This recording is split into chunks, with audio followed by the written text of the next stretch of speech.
réchauffé un festival d'arts martiaux ce week-end à Paris au Palais Omnisport de Bercy. On connaît le karaté, le kung-fu et d'autres sports de combat. On connaît un peu moins la canne de combat. Ça existe depuis le XVIIIe siècle. Antoine Janon et Stéphane de Perrois. C'est un tourbillon, un tour de main, la vivacité d'un geste pour un duel digne des Trois Mousquetaires, l'élégance à la française pour un combat réel, où la canne se substitue à l'épée. Après la Révolution, on n'a plus le droit de porter une épée, donc on n'a plus le droit de se battre en duel avec une arme blanche. Donc on utilise la canne, parce que c'est un accessoire de mode, notamment pour les bourgeois et les aristocrates. Donc on commence à codifier des techniques de canne pour se battre dans la rue. Une méthode d'autodéfense pour permettre aux bourgeois de s'encanailler dans les faubourgs parisiens. Une baguette de 95 cm en noisetier qui virevolte, des techniques et des postures proches de l'escrime dont la canne est l'héritière. Il n'y a pas d'habileté particulière, il suffit d'ouvrir la main, laisser tourner la canne, et puis voilà, c'est parti. Puis après on va travailler les axes, les axes attaquent à la tête, ici au visage, sur les côtés, à la jambe. Sport de démonstration aux Jeux Olympiques de Paris en 1924, la canne a failli disparaître après la Deuxième Guerre mondiale. On arme vraiment en extension, on étire.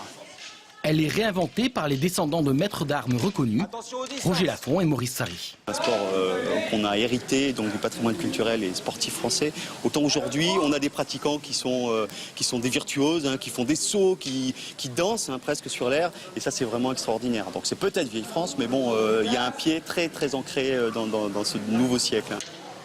Le port altier, la grâce, le beau geste, une courtoisie très française qu'apprécie Natacha, jeune russe, caniste depuis 1 an.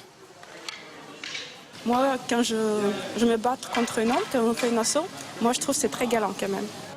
Et quand les hommes manquent de galanterie, la canne peut être remplacée par le parapluie de monsieur et madame tout le monde.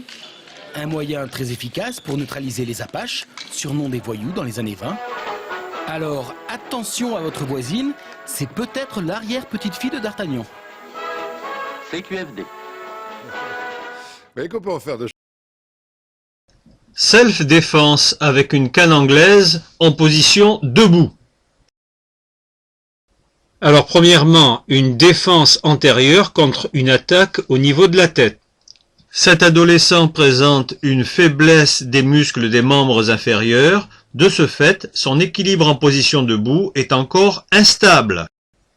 Grâce à une forte motivation, la participation du patient est maximale. Sur le côté, tu fais sur le côté.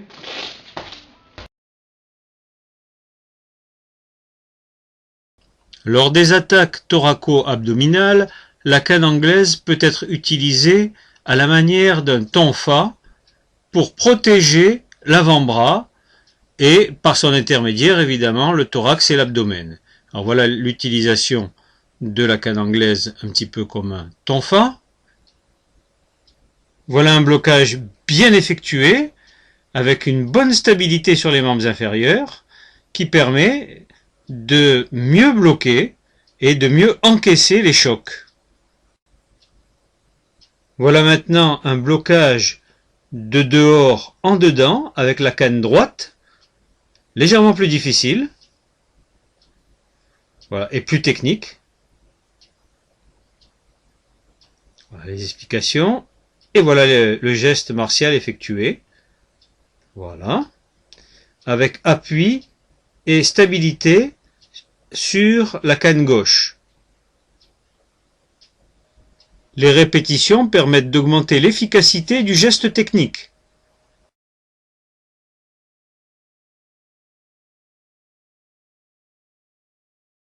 Celle-là, plus facile, plus difficile avec l'autre. Vas-y, exercice. Avec l'autre, maintenant plus difficile, je le fais plus doucement.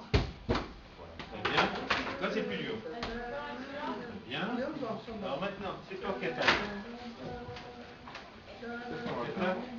Et tu frappes vertical. Fort. Et l'autre côté, plus difficile. Très bien. Latéral. Côté. Latéral. Ici. Latéral. Maintenant je suis là sur le côté. Tu me frappes. Latéral. Latéralement comme ça. Tu vois encore? Latéralement comme ça. Tourne-toi face à Carole. Et ici. Encore. Maintenant, attaque. Stop. Voilà, très bien. Hop là, attention. Refais-le. Je bouge de l'autre côté. C'est pas tout dessus. 2, 3, si tu mets sous ses fesses, 3, c'est pas mieux. Voilà, on se met face maintenant. D'accord, je lâche pas. Pour refaire. Vas-y, encore. De face, attaque. Très bien. Alors, au moment où j'approche, tu me stoppes. Voilà. De l'autre côté, on j'approche, tu me stoppes. Voilà. Alors maintenant, tu frappes sur le... Recule-toi un petit peu, que je te vois bien ton pied. Encore. Encore. Voilà. Et là, essaye. Tu as un obstacle qui arrive vers toi. Essaye de le parer et de frapper dessus. Allez hop. Tu te lèves, s'il te plaît, Benjamin. Attention, vers le bas. Vers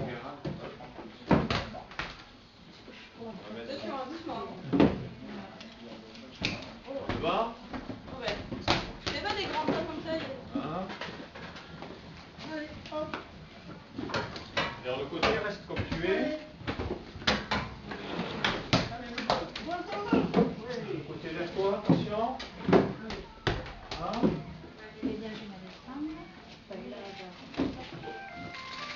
Vers le côté en haut, attention. Regarde. L'autre canne, pareil.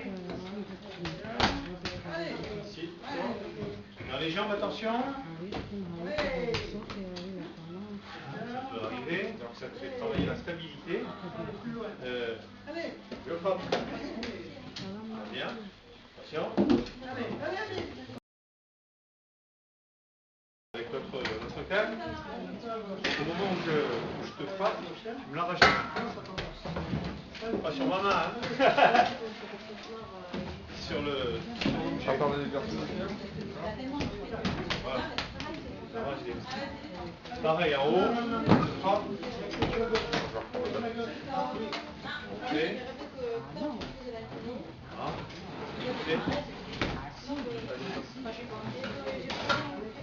Et vers l'arrière maintenant, frappe sur quelqu'un qui vient de t'agresser en arrière, donc un coup en arrière. Ici, pareil, de l'autre côté.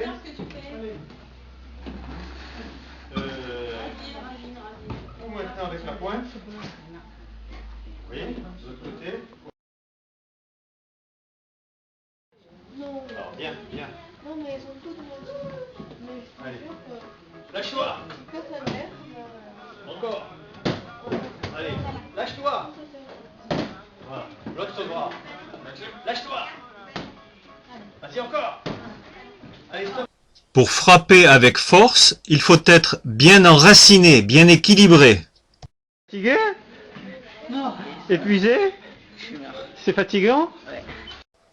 Pour bien comprendre les progrès réalisés par cet enfant, il faut voir les premières vidéos qui datent de mars 2010.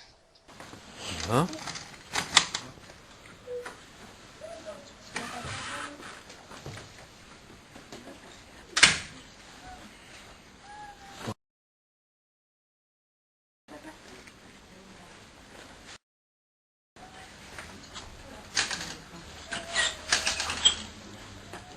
Voilà. Donc seul il n'y arrive pas, mais il arrive à le faire avec aide. Alors les progrès sont spectaculaires puisqu'il se déplace actuellement dans le centre de rééducation avec 2 cannes anglaises, donc il y a une très belle progression. En rééducation, il arrive même à faire quelques pas sans canne. Voilà, tu reviens. Formidable. En conclusion, on peut dire que les progrès réalisés par ce patient sont dus à plusieurs facteurs. Premièrement, l'évolution propre de cette affection, la polyradiculonévrite chronique. C'est une affection que l'on connaît maintenant de mieux en mieux. Deuxièmement, le traitement médical parfaitement adapté à son cas particulier. Il est suivi et traité par des médecins très compétents. La rééducation elle-même joue aussi un rôle important. Et nous avons vu une des multiples techniques de rééducation qui sont utilisées pour renforcer la musculature et obtenir des progrès fonctionnels de la part de cet enfant. Mais évidemment, il y en a beaucoup d'autres. Ce n'est pas la seule technique à employer, bien sûr. Certaines techniques sont à la fois simples, efficaces et indispensables, incontournables, comme par exemple l'entraînement systématique à la montée et à la descente des escaliers. Ces techniques feront l'objet d'autres vidéos ultérieures qui montreront, nous l'espérons tous, encore plus de progrès chez cet enfant.